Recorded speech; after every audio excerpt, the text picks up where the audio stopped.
ఓం సదాశివసమారంభాం వ్యాసశంకరమధ్యమాం అస్మదాచార్యపర్యంతాం వందే గురుపరంపరాం.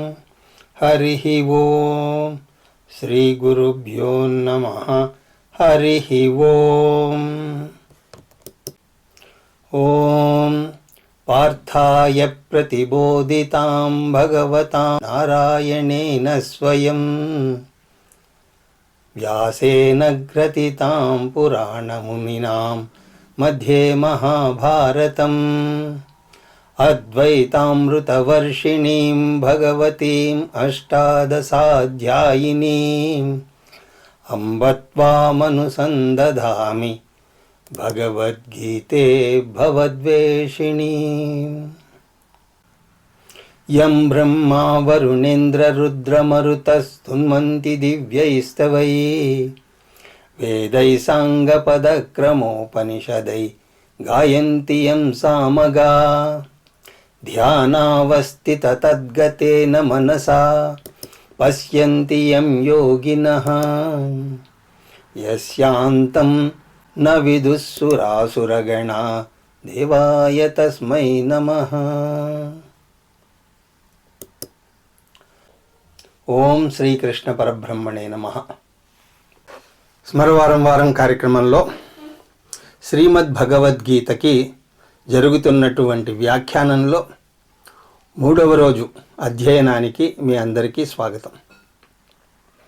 గడిచిన తరగతిలో చివర్లో ధర్మక్షేత్రమైనటువంటి కురుక్షేత్రంలో యుద్ధానికి సమావేశమైనటువంటి నావాళ్ళు పాండవులు ఏం చేస్తున్నారు అని ఆ రాజమహల్లో ధృతరాష్ట్రుడు సంజయుణ్ణి అడిగినట్టు మనం చూసాం. అలాగ అడిగినప్పుడు సంజయుడు ఇరుపక్షాల సైన్యాల గురించి వివరిస్తున్నాడు. ఇప్పుడు వ్యాసాచార్యులు కెమెరాని యుద్ధరంగం వైపుకు తిప్పడం జరిగింది. సంజయ ఉవాచ దృష్ట్వా తు పాండవానీకం వ్యూఢం దుర్యోధనస్తథా ఆచార్యముపసంగమ్య రాజా వచనమబ్రవీత్. సంజయోవాచ, సంజయుడు చెప్తున్నాడు, రాజా దుర్యోధన పాండవానీకం దృష్ట్వా, రాజైనటువంటి దుర్యోధనుడు పాండవ సైన్యాన్ని చూశాడు. అది ఎలా ఉందిట? వ్యూఢం, యుద్ధశాస్త్రానికి అనువుగా వ్యూహరచనతో యుద్ధానికి సిద్ధంగా ఉంది. యుద్ధశాస్త్రంలో సైనికులను ఒక ప్రత్యేక పద్ధతిలో నిలబెడతారు. వాటిని పద్మవ్యూహం, చక్రవ్యూహం, గరుడ వ్యూహం అనేటువంటి పేర్లతో వ్యవహరిస్తారు. అలాంటి వ్యూహరచనను పరిశీలించాక ఆచార్యముపసంగమ్య, దుర్యోధనుడు తన ఆచార్యుణ్ణి సమీపించాడు.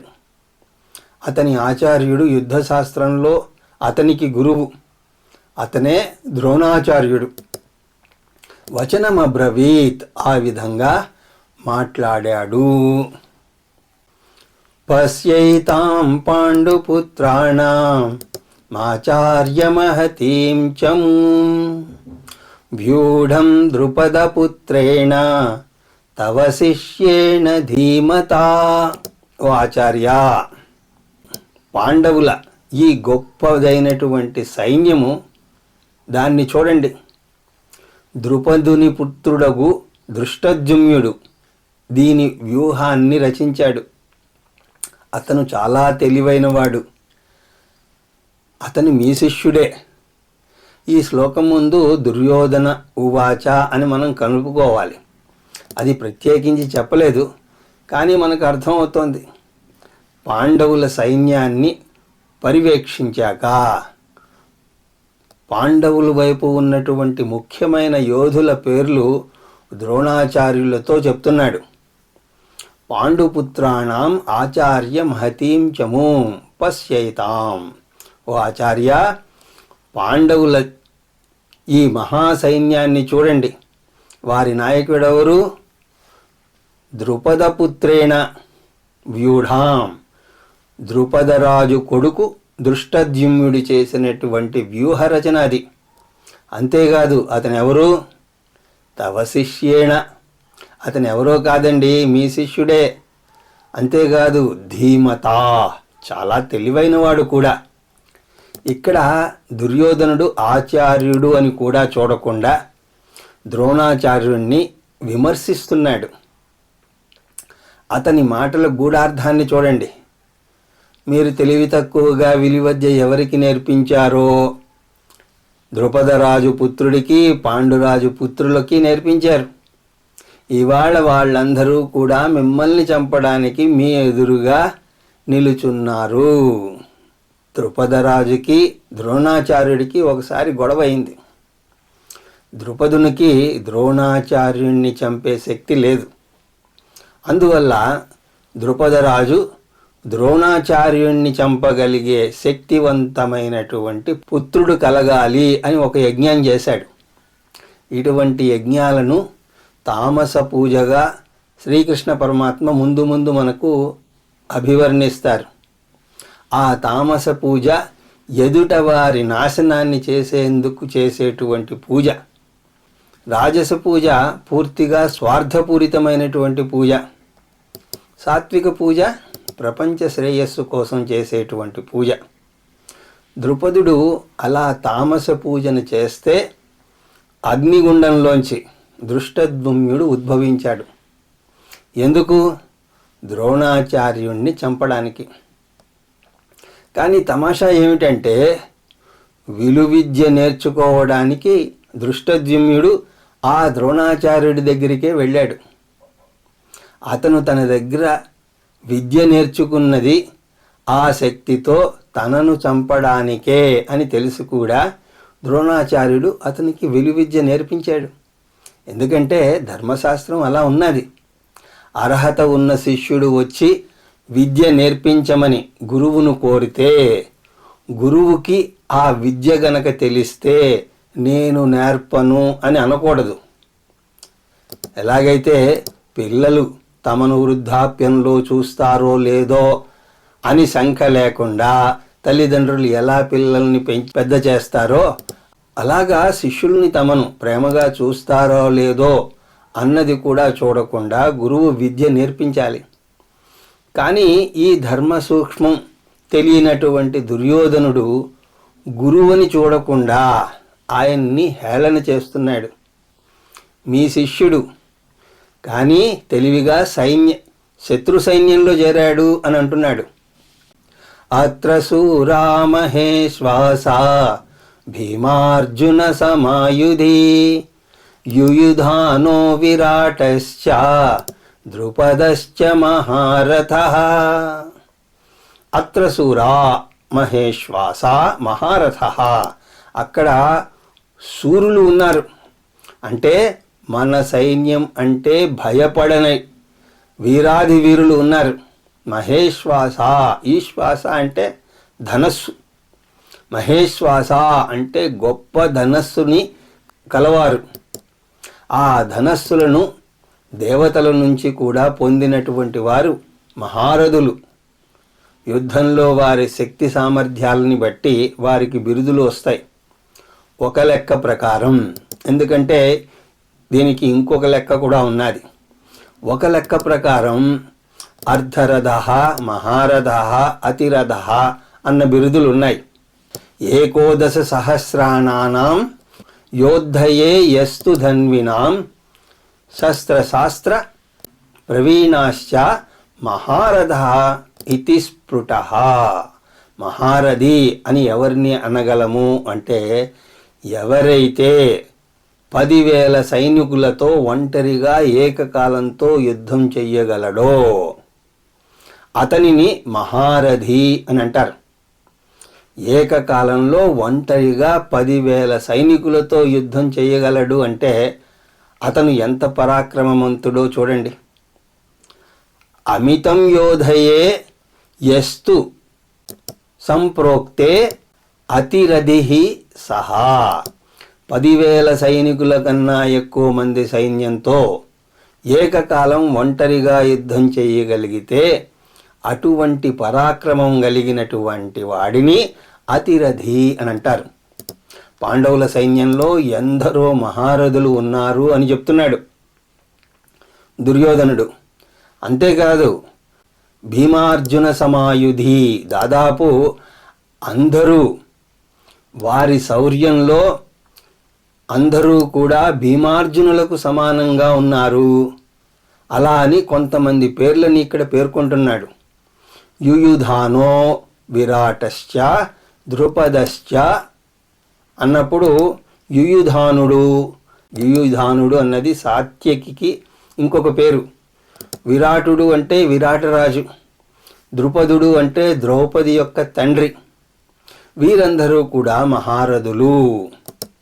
దుష్టకేతుశ్చేకితానః కాశీరాజశ్చ వీర్యవాన్ పురుజిత్ కుంతిభోజశ్చ సైభ్యశ్చ నరపుంగవః. ఇంకా కొంతమంది పేర్లను యోధుల్ని పేర్కొంటున్నాడు. వారు దుష్టకేతః శేకితానః కాశీరాజశ్చ వీర్యవాన్. దృష్టకేతువు, చేకితానుడు, వీరుడైనటువంటి కాశీరాజు. వీర్యవాన్ అన్న పదం కాశీరాజుకు వాడినటువంటి విశేషణం. పురుజిత్ కుంతిభోజశ్చ సైభ్యశ్చ నరపుంగవః. పురుజిత్తు, కుంతిభోజుడు, నరులలో శ్రేష్టమైనటువంటి సైభ్యుడు నరపుంగవః. అది సైభ్యుడికి వాడినటువంటి విశేషణం. కుంతిభోజుడు అంటే కుంతీదేవి యొక్క తండ్రి. ఇలాగా పేర్లు చెప్తున్న కొద్దీ దుర్యోధనుడిలో భయం పెరుగుతోంది. యుధామన్యశ్చ విక్రాంత ఉత్తమోజశ్చ వీర్యవాన్ సౌభద్రో ద్రౌపదేయాశ్చ సర్వ ఏవ మహారథా. యుధామన్యుశ్చ విక్రాంత, పరాక్రమవంతుడైనటువంటి యుధామన్యుడు. ఉత్తమోజశ్చ వీర్యవాన్, వీరుడైనటువంటి ఉత్తమోజుడు. సౌభద్రో ద్రౌపదేయాశ్చ, సౌభద్రుడు అంటే సుభద్రపుత్రుడైనటువంటి అభిమన్యుడు. ద్రౌపదేయాశ్చ అంటే ద్రౌపది యొక్క 5 పుత్రులు ఉన్నారు. వారిని ఉప పాండవులు అని అంటాం. వీరందరూ కూడా ఎలాంటి వారయ్యా అంటే సర్వ ఏవ మహారథః, వీరందరూ కూడా మహారథులు. అస్మాకం తు విశిష్టాయే తాన్నబోధ ద్విజోత్తమః నాయకా మమ సైన్యస్య సంజ్ఞార్థం తాన్ బ్రవీమితే. పాండవుల యొక్క సైన్యాన్ని వర్ణించాక ఇప్పుడు తన వైపు ఉన్నటువంటి యోధులను వర్ణించబోతున్నాడు. అంటే ఇరుపక్షాల బలాబలాలను బేరీజు వేస్తున్నాడు. క్రికెట్ ఆటలో కూడా అలాగే చూస్తాం. ఆట ఆడే ముందు వారితో ఆడే జట్టులో బలాబలాలు ఇరువైపుల వారు బేరీజు వేసుకుంటారు. ఎవరు బ్యాటింగ్ బాగా చేస్తారో, ఎవరు బౌలింగ్ బాగా చేస్తారో, ఇలాంటివన్నీ కూడా తెలుసుకుంటారు. ద్విజోత్తమ, ద్రోణాచార్యుడు బ్రాహ్మణుడు. నిజానికి వర్ణాశ్రమం ప్రకారం చూస్తే బ్రాహ్మణుడు క్షత్రియ ధర్మాన్ని పాటించకూడదు, వైశ్య ధర్మాన్ని కూడా పాటించకూడదు. అంటే అతను యుద్ధము చేయకూడదు, వ్యాపారం కూడా చేయకూడదు. ఈ ధర్మం అన్నది అప్పటి కాలమాన ప్రకారం పరిస్థితులకు చెందినది. అప్పటి రోజుల్లో బ్రాహ్మణుడికి 6 ధర్మాలు ఉన్నాయి. యజనం, యాజనం, పఠనం, పాఠనం, దానం, ప్రతిగ్రహ, బ్రాహ్మణ కర్మాణి అని అంటారు. యజనం, యాజనం. యజనం అంటే యజ్ఞయాగాదులు చెయ్యడము. యాజనం అంటే క్షత్రియులు వైశ్యుల చేత యజ్ఞయాగాదులు చేయించడం. పఠనం, పాఠనం. పఠనం అంటే తన శాస్త్రాన్ని నేర్చుకోవడం. పాఠనం అంటే తక్కిన వారికి ఆ పాఠాన్ని నేర్పించడం. తక్కిన వారికి అంటే తక్కిన వర్ణాల వారికి. దానం ప్రతిగ్రహ. దానం అంటే తను ఇంకొకరికి దానం చెయ్యవచ్చు. ప్రతిగ్రహ అంటే అతను ఇంకొకరి నుంచి దానం స్వీకరించనువచ్చు. కానీ క్షత్రియ విషయానికి వస్తే అతనికి 3 ధర్మాలుంటాయి: యజనం, పఠనం, దానం. అంటే అతను యజ్ఞయాగాదులు చెయ్యగలడు, కానీ ఇంకొకరి చేత చేయించకూడదు. తను శాస్త్రాన్ని అధ్యయనం చేయొచ్చు, కానీ ఇంకొకరికి బోధించకూడదు. తను దానం ఇవ్వవచ్చు, కానీ ఇంకొకరి నుంచి స్వీకరించకూడదు. ద్రోణాచార్యుడు ఈ వర్ణాశ్రమ ధర్మాన్ని ఉల్లంఘించాడు. అందువల్ల మహాభారత యుద్ధంలోనే సందర్భం వచ్చినప్పుడు భీముడు ద్రోణాచార్యుణ్ణి తీవ్రంగా ఆక్షేపిస్తాడు. బ్రాహ్మణుడికి విలువిద్య నేర్పించే హక్కు ఉంది, కానీ క్షత్రియుడిలాగా యుద్ధం చేసే హక్కు లేదు. అలాంటప్పుడు అతను యుద్ధరంగంలోకి ఎలా దిగాడు అని నిలదీస్తాడు. దీనికి ద్రోణాచార్యుడి దగ్గర జవాబు లేదు. ఆ ద్రోణాచార్యుడితో దుర్యోధనుడు చెప్తున్నాడు, తాన్నిబోధ, మన పక్షాన ఉన్న యోధుల్ని కూడా చూడండి. అస్మాకంతు విశిష్టా, మన యోధుల్లో శ్రేష్ఠుల గురించి.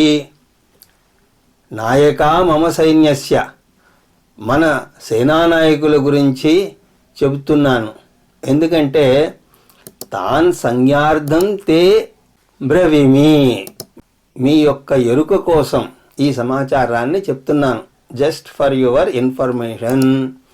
మీకు తెలియంది కాదు, కానీ బలాబలాలను బేరీజు వేయటానికి నేను చెప్తున్నాను అని అర్థం. ఆ తర్వాత వచ్చే శ్లోకాల్లో వారి పేర్లను చెప్తున్నాడు. భవాన్ భీష్మశ్చ కర్ణశ్చ కృపశ్చ సమితింజయః అశ్వత్థామా వికర్ణశ్చ సౌమదత్తిస్తదైవ చ. భవాన్ అంటే మీరు. అందరికన్నా పైన గురువు పేరు చెప్తున్నాడు. తనకే కాదు, ఆయన అందరికీ గురువే. భీష్మశ్చ కర్ణశ్చ కృపశ్చ సమితింజయః. భీష్మాచార్యుల వారు, కర్ణుడు, కృపాచార్యుడు. సమితింజయుడు అని ఇంకొక పేరు కాదు. ఇది కృపాచార్యుడికి వేసినటువంటి విశేషణం. సమితింజయుడు అంటే సంగ్రామంలో విజయుడు, అంటే యుద్ధభూమిలో ఎప్పుడూ ఓటమని ఎరుగనివాడు. సమిత అంటే యుద్ధం, జయ అంటే విజయం. యుద్ధభూమిలో ఎప్పుడూ విజయాన్నే చూసినటువంటి వాడు. అశ్వత్థామ వికర్ణశ్చ సౌమదత్తి సదైవచ. అశ్వత్థామ వికర్ణుడు సోమదత్తుని కుమారుడైనటువంటి భూరిశ్రవుడు. ఇటువైపు ముఖ్యులు. అంతేకాదు, ఇంకా ఉన్నారంటున్నాడు. అన్యే చ బహవః శూరా మదర్థే త్యక్త జీవిత నానాశస్త్ర ప్రహరణ సర్వే యుద్ధ విశారదా. ముందు చెప్పిన వారు మాత్రమే కాదు, ఇంకా చాలామంది ఉన్నారు మన వైపు. అన్యేచ బహవః శూరా, ఇంకా ఎందరో శూరులు ఉన్నారు. ఎవరు వారు అంటే మదర్థే త్యక్త జీవిత, నా కోసం వారి ప్రాణాలు నొడ్డి అయినా సరే యుద్ధం చేయడానికి సిద్ధంగా ఉన్నారు. వారికి కౌరవ పాండవుల గొడవతో సంబంధం లేదు. అయినా కూడా దుర్యోధనుడి మీద గౌరవం, అభిమానం కొద్దీ ప్రాణాలను సైతం లెక్క చేయకుండా తెగించి వచ్చారు. ప్రపంచ యుద్ధాలు కూడా జరిగినప్పుడు అవి 2 దేశాల మధ్య అయినా సరే ప్రపంచంలోని దేశాలన్నీ కూడా ఏదో ఒక పక్షాన్ని వహించడం వల్ల అవి ప్రపంచ యుద్ధాలుగా అయ్యాయి. ఇక్కడ కూడా అలాగే అనేక రాజ్యాల యొక్క రాజులు పాల్గొన్నారు. వారు మామూలు మనుష్యులు గారు. నానాశస్త్ర ప్రహరణ, వారి దగ్గర అనేక రకాలైనటువంటి శస్త్రాలు, అస్త్రాలు ఉన్నాయి. ప్రహరణాలు అంటే అస్త్రాలు. శస్త్రాలకి అస్త్రాలకి చిన్న భేదం ఉన్నది. శస్త్రము అంటే చేతిలో పట్టుకుని యుద్ధం చేసేది, ఉదాహరణకి కత్తి, గద ఇలాంటివి. అందుకోసమే డాక్టర్ చేత్తో కత్తి పట్టుకుని ఆపరేషన్ చేస్తాడు, కాబట్టి దాన్ని శస్త్రచికిత్స అని అన్నారు. అస్త్రము అంటే బాణము, బల్లెము లాగా విడుదల చేస్తారు. అనేక దేవతల పేర్లు జపించి విడుదల చేస్తారు. వీటిని మనం క్షిపణులతో పోల్చవచ్చు. క్షిపణులు వైజ్ఞానిక శాస్త్రపరంగా వదిలితే ఈ అస్త్రాలని మంత్రశాస్త్రపరంగా వదులుతారు. మనకు అగ్ని క్షిపణి అలాంటివి ఉన్నాయి. పూర్వం యోధులు ఆగ్నేయాస్త్రాన్ని ఉపయోగించేవారు. దానికి వైజ్ఞానిక శాస్త్రంతో సంబంధం లేదు. అగ్నిదేవతకు ప్రార్థన చేసి అగ్నిదేవతను ఆహ్వానం చేసేవారు ఆ అస్త్రం మీద. అలాగ ఒకరు ఆగ్నేయ అస్త్రాన్ని వదిలితే ఇంకొకరు వరుణాస్త్రాన్ని వదిలేవారు, అంటే దానికి యాంటీగా. అలాగే ఒకరు నాగాస్త్రాన్ని వదిలితే ఇంకొకరు గరుడాస్త్రాన్ని వదిలేవారు. అలాగా వారి దగ్గర వారి బలాలను చూపుకునేందుకు అస్త్రాలు ఉండేవి. రామాయణంలో ఒకసారి శ్రీరాముడు ఒక గడ్డిపోచను తీసుకుని దాని మీదకి బ్రహ్మదేవుణ్ణి ఆహ్వానం చేసి దాన్ని వదిలాడు. అప్పుడు అది బ్రహ్మాస్త్రం అయిపోయింది. సర్వే యుద్ధ విశారద. ఆ విధంగా వీరి దగ్గర అస్త్రశస్త్రాలు ఉండడమే కాదు, వీరందరూ కూడా యుద్ధ విశారదులు. అపర్యాప్తం తదస్మాకం బలం భీమాభిరక్షితం పర్యాప్తం త్విదమే తేషాం బలం భీమాభిరక్షితం. ఇరుపక్షాల యోధుల గురించి చెప్పాక దుర్యోధనుడు వారి బలాబలాలను బేరూజి వేసుకుంటున్నాడు. దుర్యోధనుని ఉద్దేశంలో కౌరవ సైన్యం కన్నా పాండవ సైన్యమే గొప్పది. దీన్ని బట్టి అతను చాలా భయపడుతున్నట్టు అర్థమవుతోంది. ద్రోణాచార్యుడితో ఇలా అంటున్నాడు, అస్మాకం బలం అపర్యాప్తం. ఈ సందర్భంలో అపర్యాప్తము అంటే బలహీనము. మన సైన్యం బలహీనంగా ఉన్నది, శత్రువుని ఎదుర్కొనే బలం లేదు. భీష్మాభిరక్షితం. భీష్మ పితామహుడే మన సైన్యాన్ని రక్షిస్తున్నా కూడా మన శక్తి చాలదు. భీష్ముడు గొప్ప యోధుడు అయినా కూడా అతడికి భయం పట్టుకున్నది. ఏతేషాం బలం పర్యాప్తం. ఏతేషాం అంటే పాండవుల యొక్క బలం. బలం అంటే ఇక్కడ సైన్యం, పాండవ సైన్యం పర్యాప్తంగా ఉంది అని అంటున్నాడు. ఈ సందర్భంలో పర్యాప్తము అంటే శక్తివంతమైనది. భీమాభిరక్షితం, అది కేవలం భీముని చేత రక్షింపబడుతున్నా కూడా భీష్ముడి ముందు భీముడు తక్కువే. అయినా సరే వారి బలమే ఎక్కువగా అనిపిస్తోంది. దీన్ని బట్టి మానసిక స్థైర్యం గురించి ఒక ముఖ్యమైనటువంటి విషయాన్ని మనం గ్రహించవచ్చు. ఇరుపక్షాల్లో ఎటువైపు మొగ్గు చూపకుండా బాహ్యంగా నిలుచుని బయట నుంచి చూస్తే కౌరవుల సైన్యమే అత్యంత శక్తివంతమైనది. అలాగా తేలిగ్గా చెప్పేయచ్చు. కౌరవ సైన్యం 11 అక్షౌణీలు ఉంటే పాండవుల సైన్యం 7 అక్షౌణీలే. ఒక సైన్యంలో ఉన్నటువంటి రథ, గజ, తురగాలు, పదాదులతో ఒక అక్షౌణిని వ్యవహరిస్తారు. అంటే వరుసగా రథాలు, ఏనుగులు, గుర్రాలు, సైనికులు వీరి యొక్క సంఖ్య వివరాలు మహాభారతంలో వస్తాయి. సైన్యపరంగా చూస్తే కౌరవుల సైన్యం ఎక్కువ. అంతేకాదు బల పరీక్షలో కూడా కౌరవులదే అగ్రస్థానం. అలా ఉంటుంది.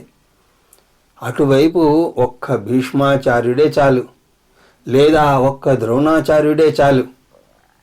ద్రోణాచార్యుడు పాండవులకు గురువు.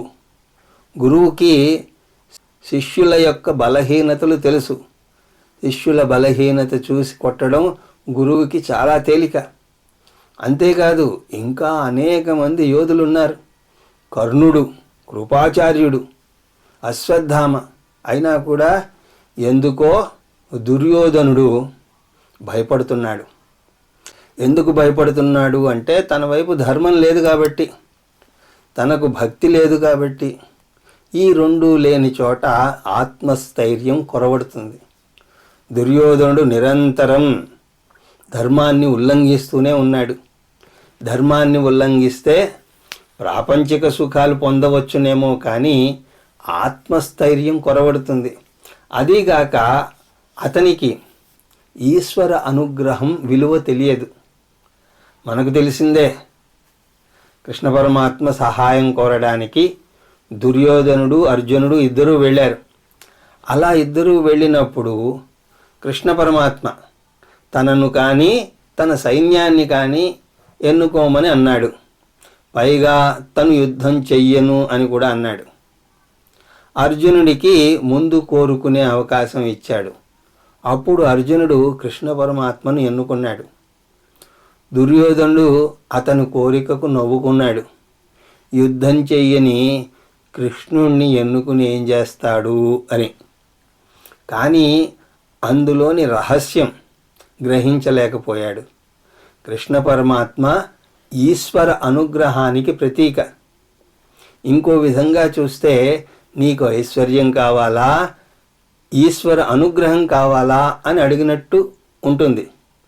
అర్జునుడు ఈశ్వర అనుగ్రహం ఎంత గొప్పదో గ్రహించాడు కాబట్టి ఈశ్వర అనుగ్రహాన్నే కోరాడు. రాజ్యం పట్టుకు ప్రాకులాడే దుర్యోధనుడు మాత్రం ఐశ్వర్యాన్ని కోరుకున్నాడు. ఫలితం దుర్యోధనుడు ఢీలా పడ్డాడు. పాండవులు ధైర్యంగా ఉన్నారు. దీన్ని బట్టి మనం నేర్చుకోవలసినటువంటి పాఠం ఏమిటి అంటే, జీవితంలో భద్రత కావాలి అంటే అంతకంతకు ఆస్తులు పెంచుకుంటూ పోవడం కాదు. ఒక్కటే మార్గం ఉన్నది. కృష్ణ పరమాత్మే ఆ విషయాన్ని చెప్తాడు. అనన్యాశ్చింతయంతో మాం ఏ జనా పర్యుపాసతే తేషాం నిత్యాభియుక్తానాం యోగక్షేమం వహామ్యహం అని. అర్జున, పరమేశ్వరుడైనటువంటి నన్నే నిరంతరం అనన్య భక్తితో చింతన చేస్తే వారి యొక్క యోగక్షేమాలను నేనే చూసుకుంటాను. సెక్యూరిటీ గార్డులు కాదు కావలసింది, ఈశ్వర అనుగ్రహం మనకు కావాలి. అరక్షితం తిష్టతి దైవరక్షితం, సురక్షితం దైవహతం వినశ్యతి. ఈశ్వర అనుగ్రహం లేకపోతే, భక్తి లేకపోతే నీ ఐశ్వర్యం నీకు రక్షణ ఇవ్వలేదు. అదే భక్తి గనక ఉంటే రక్షణ ఉంటుంది. ప్రస్తుతం దైవచింతన లేని దుర్యోధనుడు అభద్రతాభావానికి లోనవుతున్నాడు. మన సైన్యం బలహీనమైనది అన్నమాట అతని యొక్క బలహీనతకు ప్రతీక. అయనేషు చ సర్వేషు యథాభాగమవస్థితా భీష్మమేవాభిరక్షन्तు భవతః సర్వ ఏవ హి. భీష్మ ఏవ అభిరక్షతు. మీరందరూ కూడా భీష్మ పితామహుణ్ణి రక్షించాలి అని తన చుట్టూ ఉన్న వారందరినీ, అలాగే ద్రోణాచార్యుడితో సహా ఆజ్ఞాపిస్తున్నాడు.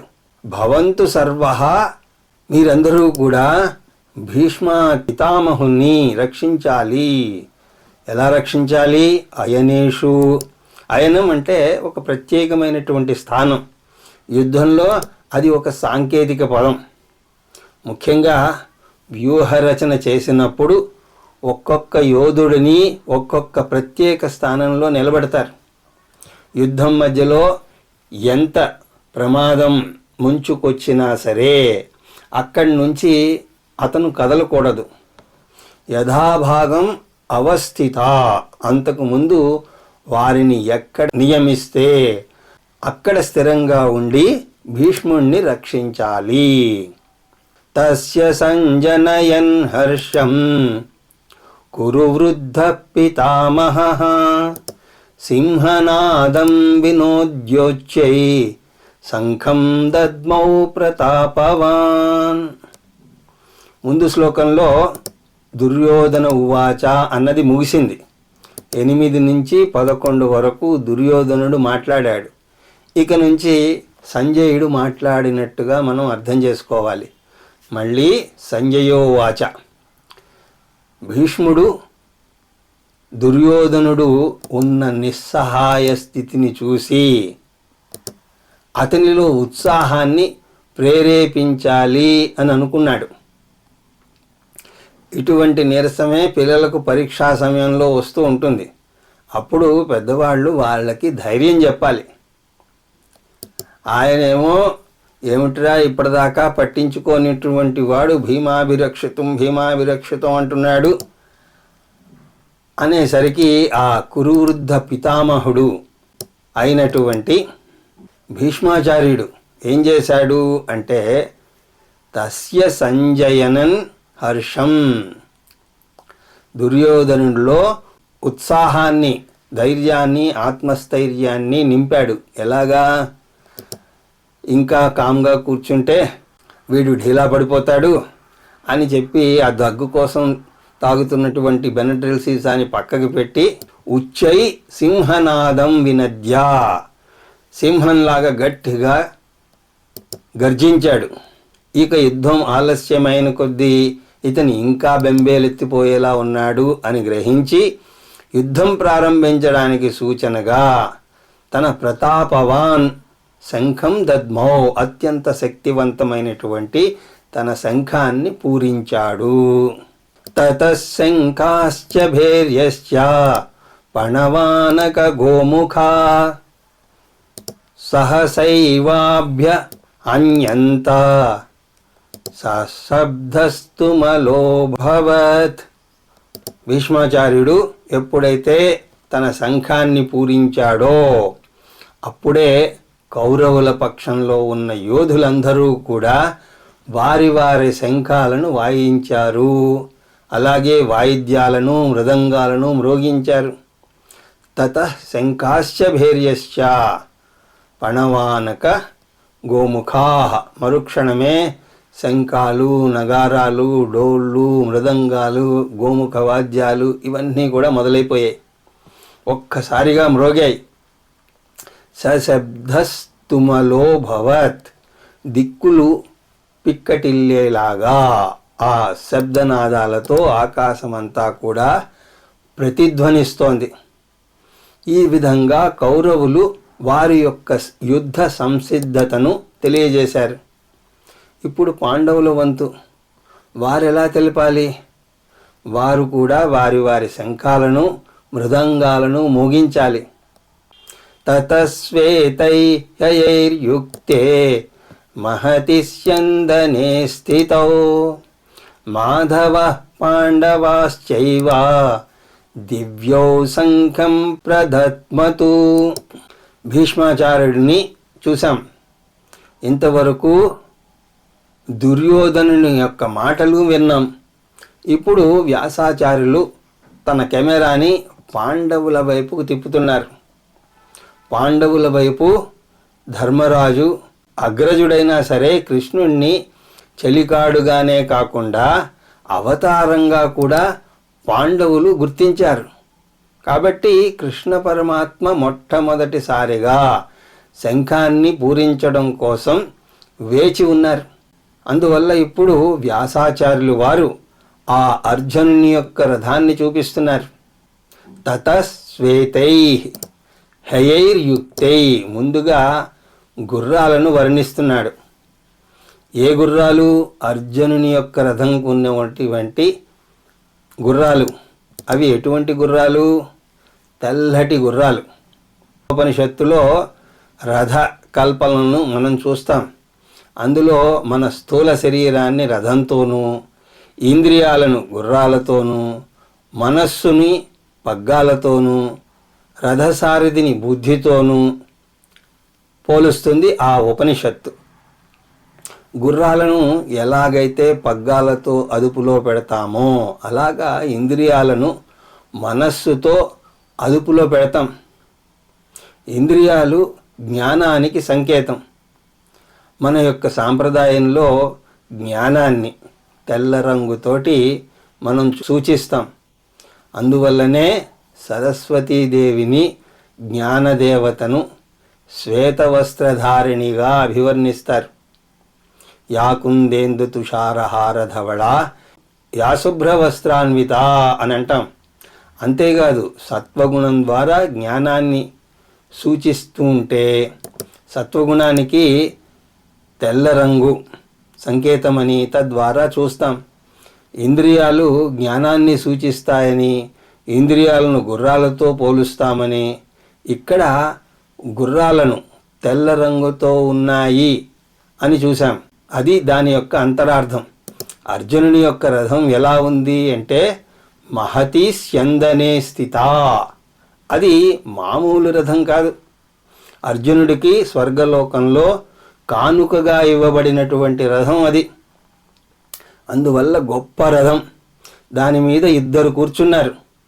ఎవరు వారు అంటే మాధవ పాండవాశ్చైవ. మాధవుడు పాండవుడు. మాధవుడు అంటే కృష్ణుడు, మాధవ అంటే లక్ష్మీపతి అని ధ్యాన శ్లోకాల్లో మనం చూసాం. లక్ష్మీపతి అంటే కేవలం ఐశ్వర్యం ఉన్నవాడు కాదు, సర్వజ్ఞుడు అని కూడా అర్థం వస్తుంది అని చూసాం. కృష్ణుణ్ణి మొదటిసారిగా ప్రవేశపెడుతూనే మాధవ అన్న పదం వేశారు. మాధవుడు ముందు ముందు అర్జునుడికి జ్ఞానాన్ని బోధించబోతాడు. పాండవ అంటే ఇక్కడ అర్జునుడు. అర్జునుడు రథంలో యజమానిలాగా కూర్చున్నాడు. కృష్ణుడు రథసారథిగా వచ్చాడు. త్వరలోనే వారి పాత్రలు మారబోతున్నాయి. వారిరువురు కూడా ఏం చేశారు? దివ్యౌ శంఖౌ ప్రదజ్ఞతు. వారి వారి దివ్య శంఖాలను పూరించారు. పాండవులు కూడా యుద్ధానికి సంసిద్ధమే అని సూచిస్తూ కృష్ణుడు తన యొక్క శంఖాన్ని పూరించాడు. ఎటువంటి శంఖం అది? వీరిద్దరివి కూడా దివ్యమైనటువంటి శంఖాలు. వాటి యొక్క వివరాలను తర్వాత వచ్చే శ్లోకంలో చెప్తున్నారు. పాంచజన్యం ఋషికేశో దేవదత్తం ధనంజయ పౌండ్రం దద్మౌ మహాశంఖం భీమకర్మా వృకోదర. కౌరవులు వారి యొక్క శంఖాలను మ్రోగించినప్పుడు అవి దిక్కుమారు మ్రోగించాయి అని అన్నాడు. ఇక్కడ పాండవుల వైపు వరుసగా వారి యొక్క శంఖాల పేర్లను కూడా రాసుకుంటూ వస్తున్నారు వ్యాసాచార్యులు వారు. ముందుగా కృష్ణార్జునులకు ఇంకొక పేరు ఇస్తున్నారు ఇక్కడ. ఋషికేశ అంటే ఇంద్రియాలకు రాజు. ఋషికము అంటే ఇంద్రియాలు. వాటితో మనస్సును కూడా కలుపుకోవాలి. ఈశః అంటే రాజు. ఋషికేశ అంటే ఇంద్రియాలకు మనస్సుకు సాక్షిభూతంగా చూసేటువంటి సాక్షి చైతన్యము లేదా ఆత్మ. శ్రోత్రస్య శ్రోత్రం మనసో మనః అంటూ కేనోపనిషత్తులో అంటారు. ఋషికేశుడు అని ఎందుకంటున్నారంటే త్వరలోనే శ్రీకృష్ణ పరమాత్మ అర్జునుడి యొక్క మనస్సును చదివి అతని యొక్క మనోనిగ్రహాన్ని జ్ఞానం ద్వారా కలిగించబోతున్నాడు. పాంచజన్యం దద్మౌ. దద్మౌ అంటూ ఇక్కడ క్రియాపదం లేదు, కానీ ప్రతి శంఖానికి దానికి ఈ పదాన్ని కలుపుకోవాలి. దద్మౌ అంటే శంఖాన్ని పూరించాడు. కృష్ణ పరమాత్మ శంఖం పాంచజన్యం అని అంటారు. పురాణగాథల ప్రకారం రాక్షసులే పాంచజన్యంగా మారారని వస్తుంది. కృష్ణ పరమాత్మ పాంచజన్య శంఖాన్ని పూరించాడు. దేవదత్తం ధనంజయ. అర్జునుడు దేవదత్తము అనేటువంటి శంఖాన్ని పూరించాడు. ఇక్కడ అర్జునుణ్ణి ధనంజయుడు అని అన్నారు.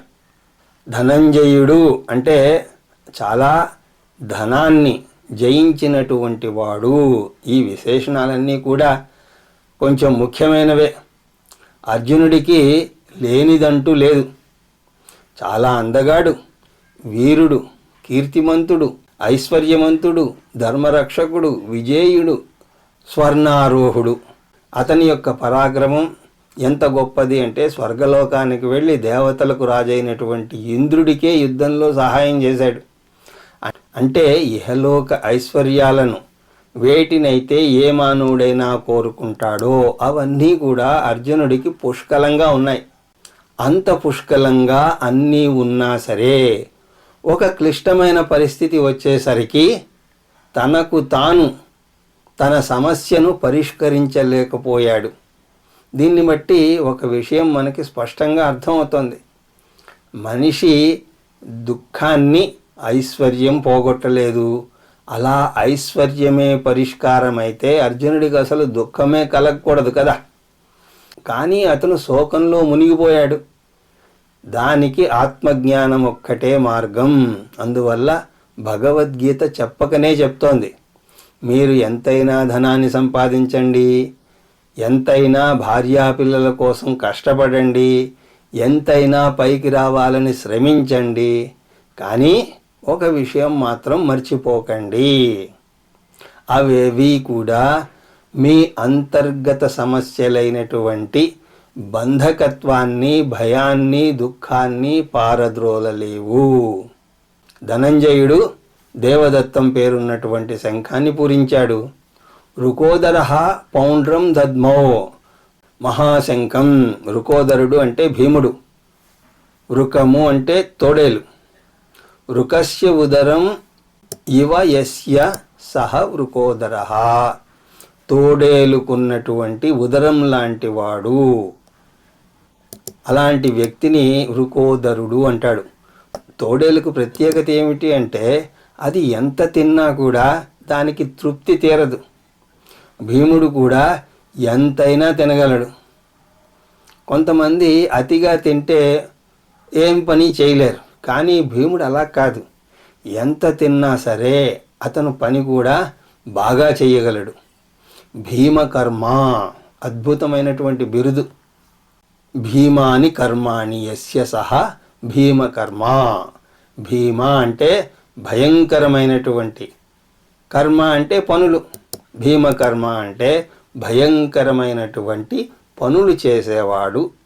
అతను ఎందరో రాక్షసుల్ని సంహరించాడు. తన దగ్గర ఎన్నో అద్భుతమైనటువంటి ఆయుధాలు ఉన్నా సరే ఎన్నో సందర్భాల్లో వాటిని ప్రయోగించనే లేదు. అతనికి పక్కన ఏ చెట్టో స్తంభమో ఉంటే దాన్ని పీకి దాన్ని అమాంతం ఎత్తేసేవాడు. అంతటి బలశాలి. అతని యొక్క శంఖం మరి ఎంత గొప్పగా ఉండాలి. అందుకోసమే దాన్ని మహాశంఖం, పౌండ్రం అని అన్నారు. మరి కొంతమంది శంఖాలను వర్ణిస్తున్నారు వ్యాసాచార్యులు వారు. అనంత విజయం రాజా కుంతిపుత్రో యుధిష్ఠిరః, నకులః సహదేవశ్చ సుఘోషో మణిపుష్పకౌ. యుధిష్ఠిరః అనంత విజయం దద్మౌ. ధర్మరాజు పేరు యుధిష్ఠిరుడు. యుధిష్ఠిరుడు అంటే యుద్ధంలో స్థిరంగా నిలిచినేవాడు. రాజా కుంతిపుత్రః, ఈయన కుంతిపుత్రుడు. అతని శంఖం పేరు అనంత విజయం, ఎప్పుడూ కూడా విజయాన్నే తెస్తుంది. నకులః సహదేవశ్చ సుఘోషో మణిపుష్పకౌ. నకుల సహదేవులు కూడా వారి వారి శంఖాలను పూరించారు. వాటి పేర్లు కూడా వరుసగా సుఘోషము, మణిపుష్పకము. ఇంకా ఏమంటున్నారు? కాశ్యశ్చ పరమేశ్వాస శిఖండీ చ మహారథః, దృష్టద్యుమ్నో విరాటస్య సాత్యకీశ్చాపరాజితః, ద్రుపదో ద్రౌపదేయాశ్చ సర్వసః పృథివీపతే, సౌభద్రశ్చ మహాబాహుః శంఖం దద్మౌ పృథక్ పృథక్. కాశ్యస్య పరమేశ్వాస, మహాధనుర్ధారి అయినటువంటి కాశీరాజు తన శంఖాన్ని పూరించాడు. శిఖండీ చ మహారథ, భీష్ముని సంహరిస్తానని ప్రత్యేకంగా ప్రతిజ్ఞ చేసినటువంటి శిఖండి, అతను మామూలు యోధుడు కాదు, మహారథుడు. అతను కూడా తన శంఖాన్ని పూరించాడు. దృష్టద్యుమ్నో విరాటశ్చ సాత్యకిశ్చ అపరాజితః. దృష్టద్యుమ్నుడు, విరాటరాజు, అపరాజితుడైనటువంటి సాత్యకి, అలాగే ద్రుపదో ద్రౌపదేయశ్చ సర్వసః. ద్రౌపది తండ్రి ద్రుపదుడు, ద్రౌపది యొక్క 5 పుత్రులు, అలాగే సౌభద్రశ్చ మహాబాహు శంఖాన్ పృథక్ పృథక్ దద్ముహు. సుభద్రాపుత్రుడు, భుజబలం ఉన్నటువంటి అభిమన్యుడు, అందరూ కూడా వారి వారి శంఖాలను వేరువేరుగా పూరించారు. పృథ్వీపతే, ఓ రాజా, సంజయుడు ధృతరాష్ట్రుడికి చెప్తున్నాడు. అప్పుడేమైంది అంటే, సఘోషో ధర్తరాష్ట్రాణం హృదయాన్ని వ్యధారయత్ నభశ్చ పృథివీం చైవ తుమలోభ్యానునాదనం. సుఘోషో ధార్తరాష్ట్రాణం, ధార్తరాష్ట్రుల గుండెలను అదరగొట్టాయి. ధార్తరాష్ట్రులు అంటే ధృతరాష్ట్రుని యొక్క పుత్రులు. నభశ్చ పృథివీం చైవ తుమలో వ్యానునాదయన్. వ్యనునాదయన్ అంటే ప్రతిధ్వనించడం. పాండవులంతా కూడా శంఖనాదాలు చేస్తే భూమి ఆకాశాలు దద్దరిల్లాయి. హృదయాన్ని వ్యధారయన్, అక్షరాల్లో చూస్తే గుండెను అనేక ముక్కలు చేసేది అని అర్థం. అసలే దుర్యోధనుడికి తన సైన్య బలం పాండవుల సైన్య బలం ముందు నిలబడలేదు అన్న భయపడుతున్న తరుణంలో ఈ శంఖనాదాలు ఇంకా కృంగిపోయేలాగా చేస్తున్నాయి దుర్యోధనుణ్ణి. అయితే అతనికి భయం ఎందువల్ల కలిగింది అంటే, అతను అధర్మానికి పాల్పడడం వల్ల. అందువల్ల శంఖనాదాన్ని వివరిస్తున్నారు వ్యాసాచార్యులు వారు. అథ వ్యవస్థితాం దృష్ట్వా ధార్తరాష్ట్రాన్ కపిధ్వజః ప్రవృత్తే శస్త్ర సంపాతే ధనురుద్యమ పాండవః. ఈ శ్లోకం 20వ శ్లోకం. 19వ శ్లోకం వరకు అది మొదటి దశ. ఈ 20వ శ్లోకం నుంచి కథ మలుపు తిరుగుతోంది. ఆ మలుపు ఏమిటి అన్నది మనం తర్వాత తరగతిలో దర్శిద్దాం అని తెలియజేసుకుంటూ, హరి ఓం తత్సత్.